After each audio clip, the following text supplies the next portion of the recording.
Broadway ਤੁਹਾਡੇ ਵਿਦੇਸ਼ ਜਾਣ ਦੇ ਸੁਪਨਿਆਂ ਨੂੰ ਦੇਵੇਗਾ ਹਕੀਕਤ ਦੀ ਉਡਾਨ। नमस्कार दोस्तों, मैं अमरजीत, ब्रॉडवे इमिग्रेशन सर्विसेज से। आज हम बात करेंगे ओवरऑल कनाडा के 2025 के ऊपर, क्योंकि अब जो अगले साल बच्चे जाएंगे 2024 तो पूरा तहस महस था। इतने सारे रूल्स, रेगुलेशंस, रेगुलर अपडेट्स, बहुत कुछ चलता रहा और सबके सब लोग कंफ्यूज रहे आधे से ज्यादा साल।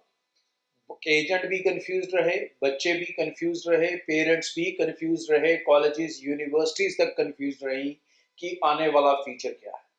बट अब ऑलमोस्ट 99% चीजें क्लियर हो चुकी हैं कि 2025 क्या है, कैसा होगा, बच्चों के ऊपर क्या इम्पैक्ट रहेगा, क्या तरीका, क्या रास्ता और क्या फ्यूचर रहेगा कनाडा के अंदर स्टूडेंट्स का।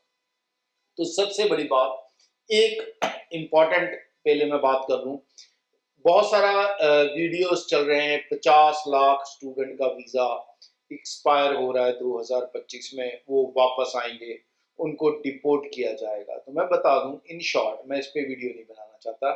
ये एक पॉलिटिकल स्टेटमेंट है जो एक ओपोजिशन लीडर ने एक मिनिस्टर से पूछी है। ऐसे बहुत से सवाल अक्सर जो पार्लियामेंट्स के अंदर पूछे जाते हैं, आप इंडियन पार्लियामेंट भी देख लो, वहां पर भी ऐसी बहुत सी बातें होती रहती है।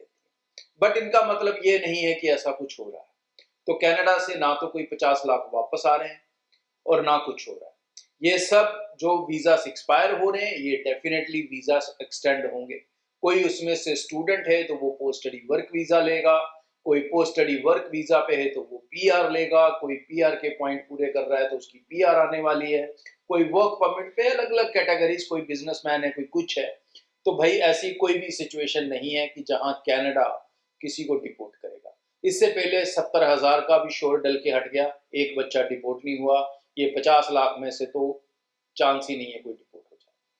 तो भाई इस मुद्दे को रखो साइड में, ऐसी अफवाहों से बचे, ऐसे वीडियो से बचे जो गलत चीजों को प्रमोट करके सिर्फ आपके व्यूज ले रहे हैं।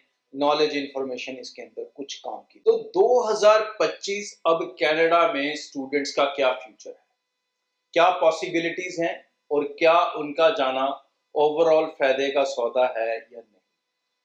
तो बात यह है कि कनाडा में 2025 से पहले, मैं या कह लूं पुराने रूल्स के अंदर, जो बेनिफिट थे या जो गलत तरीके थे वो सब बंद हो चुके हैं। उसको बेनिफिट कह लें, गलत तरीका कह लें, वो समय का कानून था, सो कानून था तो वो सही था उस समय के हिसाब से, आज के हिसाब से नहीं। पहले स्टूडेंट प्राइवेट कॉलेज में चला जाता था, कम पैसे देके भी चले जाता था, पैकेज लेके भी चले जाता था और वहां पर जाके अपने स्टडी वीजा को वो वर्क परमिट में बदल लेता था, एक LMIA लेके लेबर जॉब्स के अंदर। बट अब कनाडा के अंदर ये पॉसिबिलिटीज उन्होंने बंद कर दी हैं कि आप लेबर टाइप जॉब के अंदर LMIA नहीं ले सकते। तो ये जो स्टूडेंट अब यहां से जाएगा वो अपने वीजा को जल्दी स्विच नहीं कर पाएगा। इवन वो कॉलेज या यूनिवर्सिटी भी इजीली चेंज नहीं कर पाएगा। उससे पहले एम्बेसी को पूरा भेजना होगा, फिर उसके अप्रूवल का वेट करना होगा, उसके बाद ही वो अपनी नई क्लासेस को शुरू करे। ये एडवाइजेबल है। तो इसमें क्या होगा कि जो बच्चे बढ़िया कोर्सेज में यहाँ से जा रहे हैं, अक्सर होता था कि यहाँ से वीजा लेने के लिए हम अच्छे कॉलेज, अच्छी यूनिवर्सिटी में फाइल डालते हैं, वहां जाके बच्चा किसी लोकल कॉलेज में गिर जाता है। तो अब बच्चा अगर ये हरकत करेगा तो मोस्ट लाइकली उसका वीजा रिजेक्ट हो जाएगा, जो उसे वहां जाकर लेना है, या स्टडी परमिट जिसे हम कहते हैं। तो भाई यहीं से अब आपको ये डिसाइड करके जाना होगा कि आपको कौन से रास्ते पे जाना है। तो सबसे जरूरी और बड़ी चीज होगी आपका एजेंट, जो आपको गाइड करेगा। वो कैसे गाइड करता है, सही गाइड करता है या नहीं करता है, ये चीजें अब आपको डिसाइड करनी है कि आप कैसा कंसल्टेंट चुनते हो। लेकिन कनाडा के अंदर आपको यहीं से अच्छा कॉलेज और अच्छा कोर्स डिसाइड करके जाना होगा और उसी कोर्स या कॉलेज के अंदर या यूनिवर्सिटी के अंदर उसे खत्म भी करना होगा और समय से खत्म करना होगा। अगर वो समय से खत्म नहीं होता तो उसकी भी रीजनिंग आपसे बाद में पूछी जा सकती है जब आप स्टडी परमिट एक्सटेंशन के लिए एप्लीकेशन डालोगे। तो भाई बिना वजह जाके वहां पर अपनी पढ़ाई छोड़ के घर पे बैठना, ये सब चीजें अब आपको बंद करनी पड़ेगी। और उसके एवज में कनाडा ने आपको क्या बेनिफिट दिया है कि आपका स्टडी वीजा बहुत ज्यादा सस्ता हो गया। अगर आपको 15 लाख की GIC, 13 लाख की GIC करने की जरूरत नहीं है। अब आपको $20,000 एक्स्ट्रा देने की जरूरत नहीं है। आप सिर्फ अपनी कॉलेज फीस दें, एम्बेसी फीस दें अपने फंड्स शो करें 15 से 16 लाख और अपना स्टडी वीजा लेके आप चले जाएं, जैसे आप दूसरी कंट्रीज में जाते हैं। किसी तरह का पैसा आपको कनाडा के अंदर अब ब्लॉक करने की जरूरत नहीं। जो भी स्टूडेंट यहाँ से अब जाएगा वो अपना पोस्ट स्टडी वर्क वीजा 3 साल का ले सकेगा, क्योंकि जिन कोर्सेज के अंदर और जिन इंस्टीट्यूट्स के अंदर आप जा सकते हो उनकी बकायदा एक लिस्ट बन चुकी है। अपने कॉलेज को, अपने कोर्स को उस लिस्ट में चेक करें।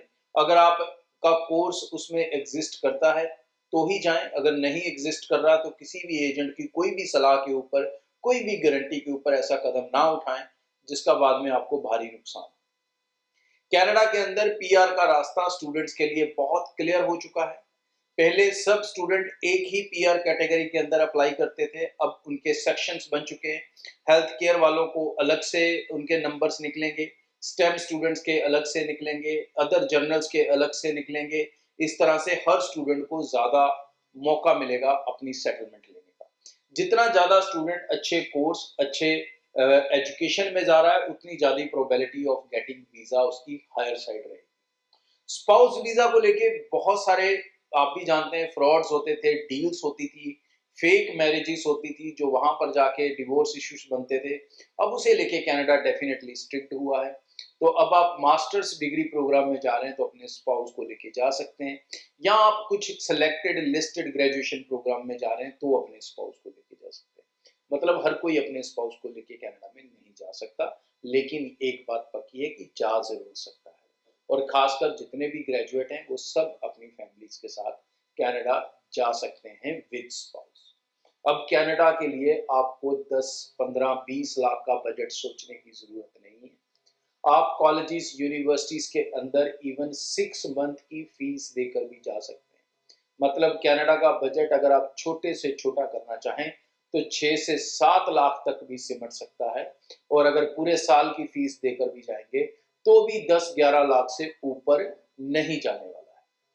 तो कनाडा का फ्यूचर आपके लिए बहुत क्लियर हो चुका है। ये जो भी आपने क्लीनिंग देखी, वर्क परमिट को लेके देखी, अदर चीजों को लेके देखी, अब इसका बड़ा बेनिफिट होगा उन स्टूडेंट्स को जो अब जाएंगे, क्योंकि जब तक वो वर्क परमिट लेंगे तब तक उस लेवल का पागलपन वहां पर नहीं होगा। टूरिस्ट जो वर्क परमिट बदल थे वो नहीं होंगे। तो बहुत सारी जॉब अवेलेबिलिटीज अब कनाडा में रेगुलर बढ़ने लगी। ये मैं नहीं कह रहा, ये वही लोग जो कहते थे कनाडा में जॉब नहीं है, आज की डेट में कहाँ है, वो तो नहीं कह रहे। अब तो वीडियोस नहीं बन रही, क्योंकि अब ये पॉसिबिलिटीज पहले भी वहां पे थी, बट नेगेटिव मार्केटिंग इतनी ज्यादा की गई है। तो 2025 दोबारा से कनाडा का है, और आप लोगों के लिए ये बेस्ट चांस है कि इससे पहले कि जीआईसी किसी भी रूप में दोबारा मैंडेटरी हो जाए, उससे पहले पहले अपने कनाडा स्टडी वीजास अब आप हासिल कर सकते हैं, और बहुत सही बजट के अंदर आप कनाडा वीजा ले सकते हैं। ब्रॉडवे ਤੁਹਾਡੇ ਵਿਦੇਸ਼ ਜਾਣ ਦੇ ਸੁਪਨਿਆਂ ਨੂੰ ਦੇਵੇਗਾ ਹਕੀਕਤ ਦੀ ਉਡਾਨ।